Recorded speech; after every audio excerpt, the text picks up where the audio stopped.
warahmatullahi wabarakatuh.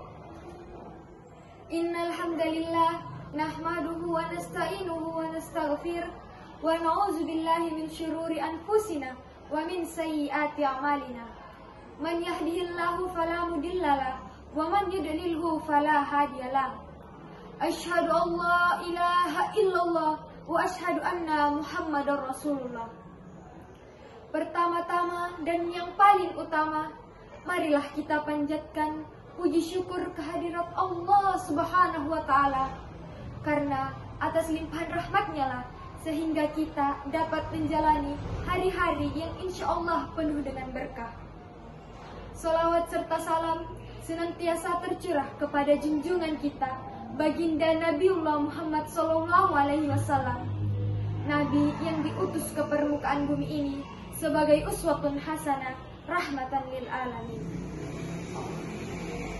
Para dewan juri yang saya hormati, serta para pendengar yang sama berbahagia. Manusia dan media sosial merupakan satu kesatuan yang sukar untuk dipisahkan. Kebebasan berpendapat tanpa adanya batasan ruang dan waktu mengakibatkan manusia seringkali lalai dalam menggunakan media sosial. Maka dari itu, pada kesempatan kali ini, saya akan kembali mengingatkan kita semua adab menggunakan sosial media dalam pandangan Islam.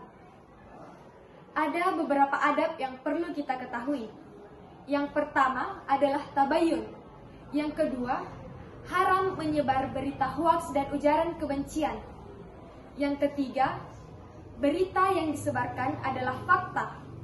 Yang keempat, media sosial digunakan untuk amar ma'ruf nahi mungkar. Dan yang kelima, media sosial tidak boleh digunakan untuk mengolok-olok orang lain.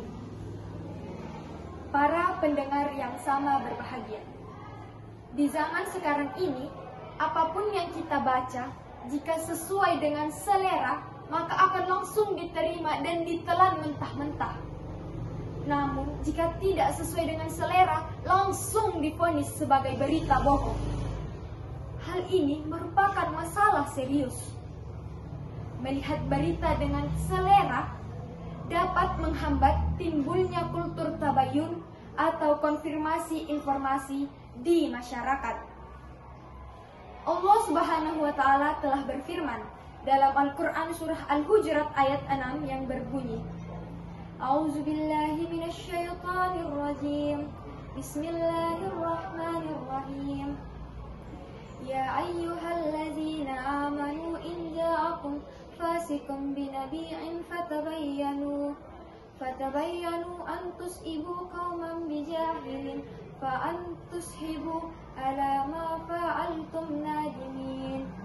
Yang artinya, hai orang-orang yang beriman, jika datang kepadamu orang fasik membawa berita, maka periksalah dengan teliti, agar kamu tidak menimbulkan suatu musibah kepada suatu kaum yang tidak kamu ketahui keadaannya, dan menyebabkan penyesalan dari perbuatan itu. Quran Surah Al-Hujurat ayat 6. Ada dua hal yang perlu kita perhatikan dari ayat ini. Yang pertama adalah tabayyun terhadap pembawa berita. Dan yang kedua, perlu adanya penyelidikan terhadap kebenaran isi berita. Para hadirin yang saya hormati, dari penjelasan-penjelasan tadi, bukan berarti kita tidak boleh menggunakan media sosial. Akan tetapi, perlu diketahui adab-adab dalam menggunakannya. Media sosial merupakan hasil dari perkembangan zaman, dan kita dianjurkan untuk mengikuti perkembangan zaman dalam hal positif. Seperti sabda Rasulullah SAW yang berbunyi, ajari anak-anakmu sesuai zamannya, karena mereka hidup di zaman mereka, bukan di zamanmu. Sesungguhnya mereka diciptakan untuk zaman mereka, dan kalian diciptakan untuk zaman kalian. Lagi pula, media sosial tidak hanya memberikan dampak negatif. Ada banyak sekali dampak positif yang dapat kita rasakan. Contohnya sebagai sarana untuk mengekspresikan diri, sebagai tempat untuk berlatih, bersosialisasi dengan publik, dan masih banyak lagi. Saya kira cukup sekian yang dapat saya sampaikan. Kurang lebihnya mohon dimaafkan. Wabillahi taufiq wal hidayah. Assalamualaikum warahmatullahi wabarakatuh.